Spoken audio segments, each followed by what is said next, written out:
quarterbacks, starting with Cooper Rush, Dan, on a nice 43-yard play.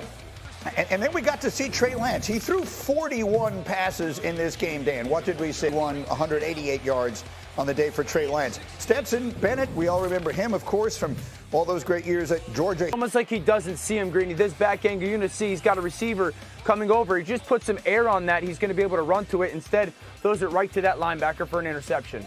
But he would get the touchdown. So the Rams wind up winning it 13-12 for what that is worth. An interesting day in a variety of ways. But obviously the most important stuff that is going on with the Cowboys has nothing to do with what took place on the field. The owner, Jerry Jones, yesterday walking back those comments he made last week about there not being a sense of urgency to get a deal done with CeeDee Lamb. Those comments did not sit well with the wide receiver. Here's what Jerry said. I think I got in trouble the other day when I said, look, we're not urgent about CeeDee. Well, no one appreciates CeeDee being on the field any more than I do. Now, I understand completely the angst that's happening when you are anxious about and so. Okay, so Dan Graziano, do you have a Jerry English Jerry dictionary? Can you explain that one? Well, we said last week, right, they asked him, is there a sense of urgency? He's going to say no because he's negotiating, and it doesn't help his negotiating position to say yes. But obviously he gets back and sees the reaction, like, you know what, I should probably have said something different in the moment. His points are, look, we're confident we'll get it done. In the meantime, we've had some other receivers getting opportunities in camp, and that's a good thing. We know CeeDee Lamb knows the offense. We know whenever he gets here, it'll be fine. So those are the points he's trying to make. But, yeah, he felt like he had to go out and say that because, obviously, it must have gotten back to him that the player got annoyed. Yeah, I mean, if anyone who has access to Twitter X is aware that he was annoyed because CeeDee Lamb reposted that cut with the letters LOL, and then Micah Parsons retweeted that. So the players are noticing. Players, you know, what the funny thing was, first thing that jumped to my mind was, remember when Emmitt Smith held out? Yeah, yes, I do. Like, that's the first thing that I started thinking when this whole thing started unfolding was, could CeeDee, like, hold out into the regular season? Like, this dude has a lot of leverage here. And that to me is, when I heard Jerry Jones made the initial comments, I'm like, bro, this is not good. Yes, for those who don't remember what D. Wood is talking about, 2 generations ago, in the early tenure of Jerry Jones being the owner of the Cowboys, they won the Super Bowl, and then the following year, Emmitt Smith held out into the season. He missed the first 2 games of the season. They realized just how badly they needed him. They got him back. They won the Super Bowl again, and he was the MVP of the Super Bowl. So we've seen that happen. We've also seen Jerry go down to Cabo to sign a deal with Zeke Elliott. So usually when these standoffs have happened historically, the Cowboys have not come out on the top end of it. Dan Orlovsky, what is your perspective on all this CeeDee stuff? See, Graz, you say he knows the offense and everything will be fine when he comes back. I disagree. You know, when these premier athletes miss time in training camp, usually there's something attached to either their performance or their health that isn't on par with the expectations. The Cowboys play a game in like 3 weeks or something like that, the ones that matter. This is valuable time for CeeDee just to get into regular, like, hey, I'm ready to go football shape, no matter how much you train. This team plays the Cleveland Browns in week 1. They're more than likely going to be starting a rookie left tackle, going against Myles Garrett. That is going to be an unbelievably difficult task with CeeDee Lamb, let alone without it. No receiver in football has more yards when a quarterback's pressured over the last 2 seasons than CeeDee Lamb. You're talking Cleveland week 1. You're talking New Orleans week 2. You're talking Baltimore week 3. Talking the Giants with the new addition of Brian Burns week 4. Pittsburgh week 5. This gets really dicey for the Dallas Cowboys.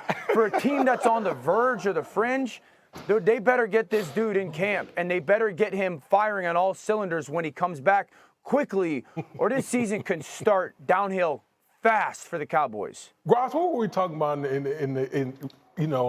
in the pre-production? Oh, the Browns. About the Browns. Yeah. Like, the Browns are absolutely loaded. Loaded. I'm telling you, like, you better get this CeeDee stuff straightened out ASAP because it's not going to be pretty. And the point that Orlovsky makes that I brought up last week, How many times do you see a player, especially a skill position player, come in late, and the next thing you know, it's a hamstring? I remember it with Darrelle Revis. Sure. I yelled at Tannenbaum the other day about it because he was the general manager when it happened. These injuries, you can't help it. These guys want to be ready. That's why they've changed so much about ramp-up periods and training camp. When he does get there, they'll bring him in slowly. Their contracts this offseason, Yeah. like all these deals that you see, shaded in dark there, including the Eagles and Dolphins paying 2 wide receivers this offseason each. And of course, Devontae Adams and Cooper Kupp got paid very recently and are much older players who've gotten more contracts done. So the point that I'm making is half of those guys. It's all there, right? Like all these deals are there. They've all been done. The fact that this hasn't gotten done stands out so much. Much more than like Ayuk in San Francisco. Right. I mean, like this is. You and I could do this deal in 2 minutes. Like we know. But the Cowboys are hung up on structure. When the big cap hits will be, when the guarantees will hit. They're telling him, look, we got to do Dak, we got to do Micah Parsons eventually. We got to put this jigsaw puzzle together. And his response, which I think is always should be the player's response, is like, not my job. Right. Like, not my job to manage your salary cap for you. You come up with something I like and I'll sign it. Yeah. What is that meme? And that's not a meme, but that thing where everyone's making fun. Give me my money. I would write that thing, and then everyone makes fun of the one person who no one cheers for. Yep. Like that's what's going on here. He's yelling that. I think I just misdescribed the TikTok trend. I have no idea. Yeah, that's you were culturally off on that one, Greeny. Yeah. Culturally off on that one. I think I had it mostly in right. that graphic, Go ahead, Dan. Yeah. 5 of those guys were rookies or on their rookie deals, and they've all gotten done. The second thing is this: when it comes to those big 3, the Dak, the Micah, and the CeeDee, I'm pretty confident, even though the holdout is happening, that CeeDee Lamb's going to be a Cowboy. Yes. I'm pretty confident that Micah Parsons is going to be a Cowboy. I'm not confident that Dak Prescott's going to be a Cowboy. No. More than likely, both of those deals, the first 2, CeeDee and Micah, are going to get done. You envision those happening. I don't know when, and I don't know what the butterfly effect of them getting done is going to be, missed games, whatnot. I don't feel that way about Dak Prescott. I don't feel that Dak Prescott's going to be a Cowboy in 25 or 26. And I had someone say to me recently, what happens if Dak is the person who doesn't want to sign? What happens if for Dak Prescott, winning is going to be more important than the star on the helmet? He's made $1 gajillion. For everybody that's like, yeah, but there's no more thing valuable than being a quarterback. He's made $1 gajillion. He's going to make $1 gajillion in the next 8 months. What happens if Dak is the one who's sitting there going, you know what, I'm done with this journey of mine? The point we've made repeatedly, Dan Graziano and D. Wood, is that that's never happened before. Right. Being the quarterback of the Cowboys is like what once upon a time it was to be the center fielder for the New York Yankees. Don Meredith didn't go anywhere. Roger Staubach didn't go anywhere. Danny White didn't go anywhere. Troy Aikman didn't go anywhere. Romo, all these guys, because being the quarterback of the Cowboys was so valuable. We live in a different world now. Yeah. We live in a world where you can be the biggest star in your sport in cities like Green Bay and Indianapolis and wherever else you go.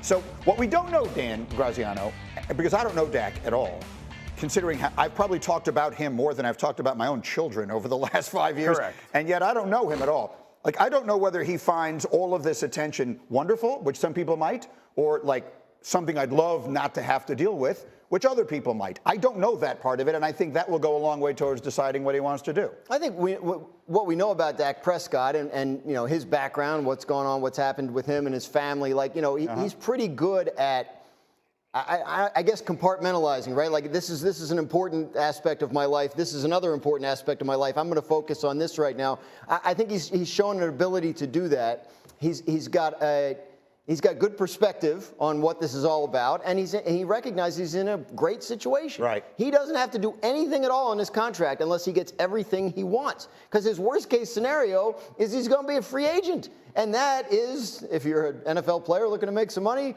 the best case scenario. I just find it hard to see Dak Prescott being with the Cowboys after this year. You've gotten to the point where you are unrestricted free agent. Yeah. They can't tag you. They can't do anything. Right. There are so many organizations out there that are dying for a quarterback, let alone a top 10 quarterback in the National Football League. And they will outpay the Cowboys. We talked about how the Dallas Cowboys, yes, they know how to draft and develop. but they don't go out there and supplement those guys. Like, if you're going to be all in, hey, Dak Prescott might say, look, I want to go to an organization that is truly all in all aspects of it. Not just drafting, but hey, free agency. We're going to go get guys. We're going to do all the things necessary to try to go win a chip. Dano. Yeah, maybe his own legacy is more important than the star for him now. Yeah. Hey, Dak Prescott, if we're just being real about the story of Dak Prescott, is an unbelievably successful story. Fourth round draft pick, becomes the starting quarterback, kind of breaks the record with a contract. I think he's one of the winningest quarterbacks regular season-wise in Cowboys history. Maybe that's enough for him when it comes to his Cowboys journey. And maybe now it's his own personal legacy of, if he wants to take that next step, he's very aware that he's going to have to go win in the playoffs and win a Super Bowl. And maybe in Dak's mind, I don't think that's going to happen in Dallas. Maybe there's a better opportunity for him to do that in a New Orleans or in a Las Vegas. Two different places that might be looking for quarterbacks next year. And while the journey with the star in the helmet has been unbelievably beneficial for him, maybe he sits there and goes, maybe it's not about that full journey in my own story, more importantly in the future. Has his best receiver involved or not? Do we want to play the Asante Samuel here? Do I have a second for it? Or okay, let's do it then, because there's a whole other side to this story, right? So the quarterback is in the last year of his deal, and so is the coach. And in case you missed it, Asante Samuel, who played 5 seasons for the New England Patriots, made a bold prediction about his former coach, Bill Belichick. Listen to this. Jerry Jones he loves his players. He treats them right. But something's going on this year. And I think that leads to next year to say Bill Belichick will be the head coach for the Dallas Cowboys. And it's ultimately comes down to Jerry Jones. And Jerry Jones wants to win a bowl. For him to get that bowl, his options are running out. And that last option for him to make this thing come to light is Bill Belichick. You played for Bill Belichick at the very beginning of your career and very early in his tenure as a head coach in New England. He had a previous stint in Cleveland. Do you see that as a fit, Jerry Jones and Bill Belichick? Absolutely, I do. Like, I could see that fit for a couple of reasons. Number one, I think Bill has always had an affinity for the NFC East. Okay, I think him and Jerry Jones have a pretty good relationship. Okay, the roster is pretty good. I think my biggest question is, who's the quarterback? Yeah. Who is the quarterback? Because all of Bill's success has been with Tom Brady. We saw what it looked like without Tom Brady. Who's the quarterback? Is it going to be Dak Prescott? Or you're going to have to go ahead and find a quarterback if you're the Dallas Cowboys? I think that, to me, that's the central question in this whole thing. Yeah, if Bill Belichick's going to be interested in that job, assuming it comes open, then that'll determine the level of interest. If Dak Prescott is not there and they have to go find a quarterback, he probably is not interested in that job. The question is, are the Cowboys interested in him? And again, we're getting way down the road here. I mean, like Mike McCarthy could win 13 games and go to the NFC Championship game. Like, that's on the table. But if, then yeah, the Cowboys would have to change the way they operate significantly if they were to make a coaching hire like that. They've done it once before when they brought in Bill Parcells. That was kind of a marriage of convenience, and it was identified at the time as it would be a short-term one. So that would be the similarity. But yeah, I think it's going to be something we keep talking about, obviously, if the Cowboys struggle. Dan? Bill Belichick being available doesn't do anything to Mike McCarthy. Mike McCarthy's got to get to at least a divisional round and play a really competitive game to keep his job. Mike McCarthy's a really good coach. The expectations are very high. Bill Belichick just went through a cycle and didn't get hired. He's the greatest coach in the history of the league, but I don't think his availability changes the pressure on Mike McCarthy.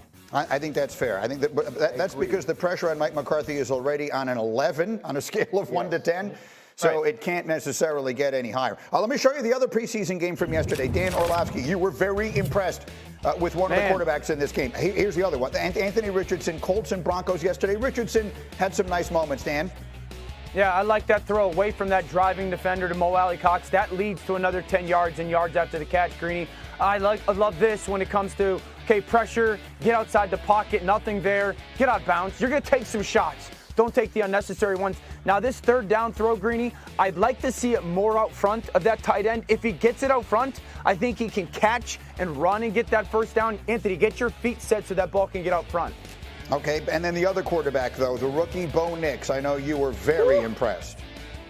Sean Payton has found his point. To win this game 34-30, and I'll remind everyone as far as experience. I mean, yes, Bo Nix is a rookie, but he's 24 years old. Yeah. He threw 45 touchdowns and 3 interceptions at Oregon last year. And Dan, after the game, you tweeted obvious QB1. So you believe he starts the season? Oh, no question. When they drafted him, I felt like he would be the starting quarterback, Greeny. You saw everything that Sean Payton wants in a quarterback yesterday that we thought was going to make sense play itself out on the field. One, the ball came out quickly. I think 19 out of his 21 pass attempts happened in less than 4 seconds. He was great versus the blitz. The ball placement when it comes to the yards after the catch, huge part of this offense, was really paramount. And then the athleticism, the plus stuff was in his game. He did not look like, and not in preseason, but he did not look like a young man stepping foot on the field in the NFL for the very first time. Sean Payton's going to start him their next preseason game. I'd be shocked if he's not their starting quarterback week 1, deservedly so. Quick thoughts, D. Wood. No, he did. He looked. This is what happened. You know, when you play a ton of snaps in college, it doesn't surprise me that he had the type of debut that he had. And I think he's the perfect point guard for what Sean Payton wants to do. He made 61 starts in college football. Like, that's incredible. Right. I think he would have had to look completely lost and overwhelmed this preseason in order to not be the starter. And obviously, he did not look that way. I'm with Dan on this.